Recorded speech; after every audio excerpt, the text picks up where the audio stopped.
شام کے 5 بجے ہیں۔ السلام علیکم، یہ ریڈیو پاکستان ہے۔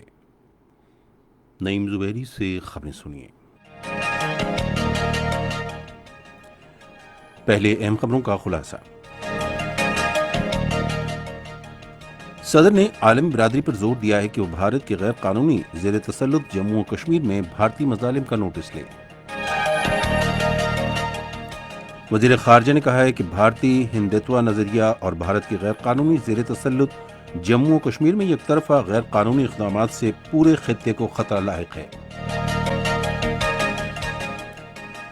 وزیر توانائی نے کہا ہے کہ 10 سال کے بعد 70% بجلی مقامی ذرائع سے پیدا ہوگی۔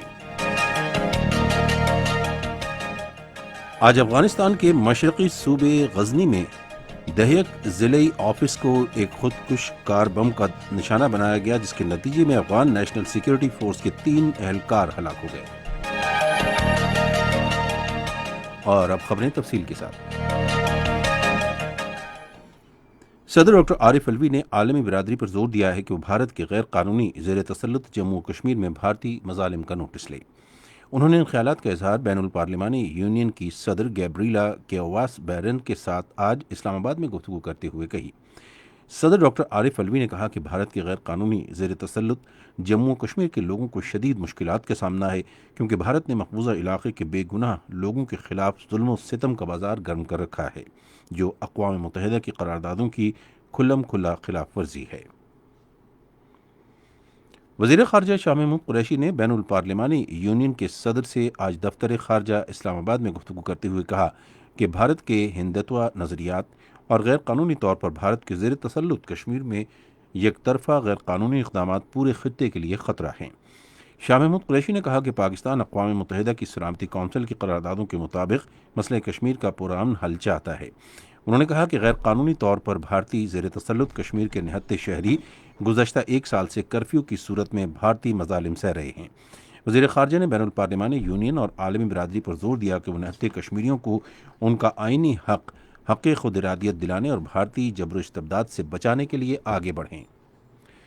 توانائی کے وفاقی وزیر عمر ایوب خان نے 2030 تک بجلی کی مجموعی پیداوار قابل تجدید توانائی کا حصہ 30% تک بڑھانے کے حکومتی عزم کا اعادہ کیا ہے۔ انہوں نے کہا کہ یہ بات آج اسلام آباد میں ترکی کے سفیر مصطفیٰ یردکل سے گفتگو کرتے ہوئے کہی۔ وفاقی وزیر نے کہا کہ 10 سال بعد 70% بجلی مقامی ذرائع سے تیار کی جائے گی۔ وفاقی وزیر نے ترک سفیر کو قابل تجدید توانائی کی پالیسی کے مختلف پہلوؤں کے حوالے سے آگاہ کیا۔ تعلیم و پیشہ ورانہ تربیت کے وفاقی وزیر شفقت محمود نے کہا ہے کہ موجودہ حکومت ملک کے توانائی کے مسائل کے حل کے لیے بھرپور اقدامات کر رہی ہے۔ آج لاہور میں غازی روڈ پر 220 KV گریڈ اسٹیشن کی افتتاحی تقریب سے خطاب کرتے ہوئے انہوں نے کہا کہ سستی بجلی کی پیداوار بڑھانے کے لیے مزید ڈیم تعمیر کیے جا رہے ہیں۔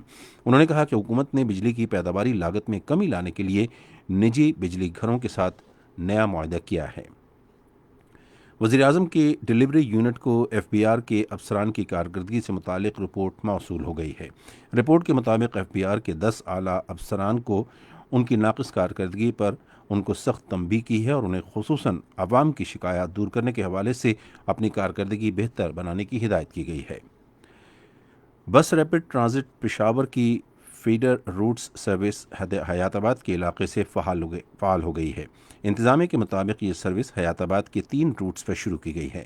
چھوٹی بسیں براستہ انڈسٹریل اسٹیٹ، کارخانوں، مارکیٹ سے فیز 7 تک، بشارت مارکیٹ کے راستے مال آف حیات آباد سے فیز 6 تک اور مال آف حیات آباد سے باغ ناران اور حاجی کیمپ کے راستے فیز 7 ٹرمینل تک چلائی جائیں گی۔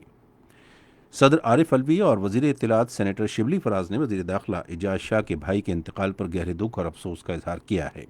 اپنے الگ الگ تعزیتی پیغامات میں انہوں نے مرحوم کے لیے مغفرت کی دعا کی۔